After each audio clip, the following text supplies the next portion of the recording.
Hello, नमस्कार दोस्तों। आज हम फिर से बात करने वाले हैं एयू स्मॉल फाइनेंस बैंक के बारे में और जानेंगे इसके इम्पोर्टेंट सपोर्ट और टारगेट के बारे में। साथ ही हमारा ये वीडियो आपकी एजुकेशन के लिए है, बाय सेल की कोई एडवाइस नहीं है। फिर भी आप ट्रेड करते हैं तो अपने फाइनेंशियल एडवाइजर से कंसल्ट करें। तो चलिए वीडियो की शुरुआत करते हैं।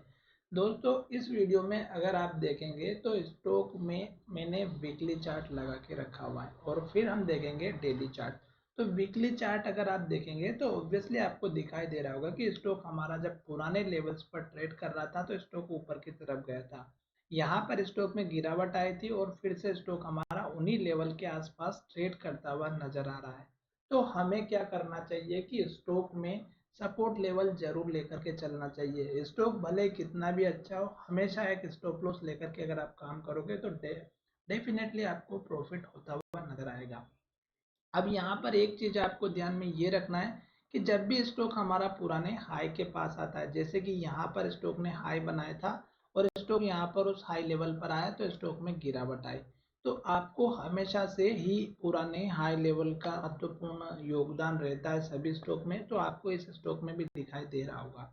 उसके बाद देखिएगा, स्टॉक ने यहाँ पर हाई बनाया था और स्टॉक ने इस हाई पर फिर से यहाँ पर सपोर्ट लिया था। ठीक है, तो ये जितने भी पुराने लेवल्स होते हैं ये हमारे लिए बहुत ही इंपॉर्टेंट होते हैं और मैं आपको हमेशा से बताते आ रहा हूँ कि इनको आप ध्यान में रखिएगा अगर आप ट्रेड करते हैं जब भी स्टॉक में। तो उसके बाद यहाँ पर एक चीज और ध्यान में ये रखना है कि जब स्टॉक हमारा पुराने हाई के पास चल रहा हो या पुराने लो के पास चल रहा हो, तो आपको ट्रेड जब होती है स्टॉक में तो कैंडल कौन सी बनती है उसका भी ध्यान रखना चाहिए। जैसे कि यहाँ पर देखिएगा, इन्वर्टेड हैमर बनी, यहाँ पर इन्वर्टेड हैमर बनी और स्टॉक ने यहाँ पर हैमर बनाई। और जब भी स्टॉक इन्वर्टेड हैमर टॉप पर बनाता है तो आपको अपना प्रॉफिट लेने के लिए तैयार रहना चाहिए, क्योंकि नेक्स्ट कैंडल अगर लो ब्रेकआउट करती है तो गिरावट जरूर आती है। इसी तरह स्टॉक, अब देखिएगा, स्टॉक हमारा पुराना जो लो था स्टॉक ने यहाँ जाकर के बनाया था अभी लेटेस्ट वाला 554 का। और इस वीक में स्टॉक ने एक छोटी सी कैंडल बनाई है जो अभी भी हमें असमंजस में दिखाई दे रही है कि स्टॉक अगर लो का ब्रेकआउट करेगी तो स्टॉक में और गिरावट आएगी। तो 554 का ये जो लेवल है दोस्तों, ये अब आपका सपोर्ट लेवल तो है ही, पर आप देखिएगा इस कैंडल का लो 548 का और इस कैंडल का लो 539 का और इस कैंडल का लो 525 का। तो 525 का आप इम्पोर्टेंट सपोर्ट लेवल लेकर के चलिएगा वीकली बेस पे। क्यों? क्योंकि स्टॉक अगर हमारे इस लेवल को तोड़ेगा तो गिरावट जरूर आएगी। फिर आप यहाँ पर छोटे छोटे जो इंट्राडे में काम करते हैं उनके लिए भी अगर आप देखेंगे तो इस कैंडल का लो 539 का, 539 का और एक हमारा इस कैंडल का लो जो हमारा यहाँ पर बना हुआ था पहले से ही 548 का। तो ये तीन सपोर्ट लेवल आपके इम्पोर्टेंट है और लास्ट का लेवल हमारा 525 का। अगर ये लेवल टूट गया तो स्टॉक को ऊपर आने में बड़ी प्रॉब्लम होगी, क्योंकि फिर ये लेवल सपोर्ट के नहीं, फिर ये रेजिस्टेंस का काम करेंगे।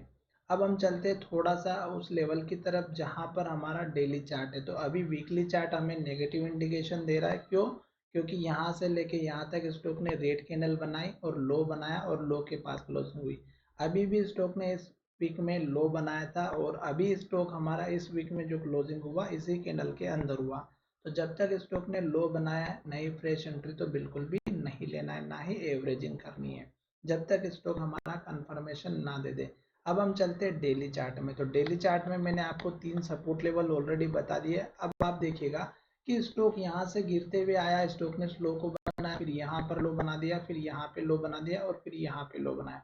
तो ये 553 का यहाँ पर लो है और स्टॉक में हाई जैसे ही ऊपर जाता है फिर इन्वर्टेड हैमर बन जाती है, फिर स्टॉक ऊपर जाता है इन्वर्टेड हैमर बन जाती है, फिर ये हाई बनते बनते स्टॉक नीचे आ गया, फिर हाई और नीचे बना रहा। तो अब आप लास्ट की कैंडल को देखिएगा, फिर से स्टॉक ने इन्वर्टेड हैमर बनाई और लो के पास क्लोजिंग होती हुई नजर आई है। तो ये जो इन्वर्टेड हैमर का लो अगर फिर से टूटा तो आपका पहला सपोर्ट लेवल जो इंट्राडे में रहेगा 557 का और दूसरा लेवल रहेगा 553 का।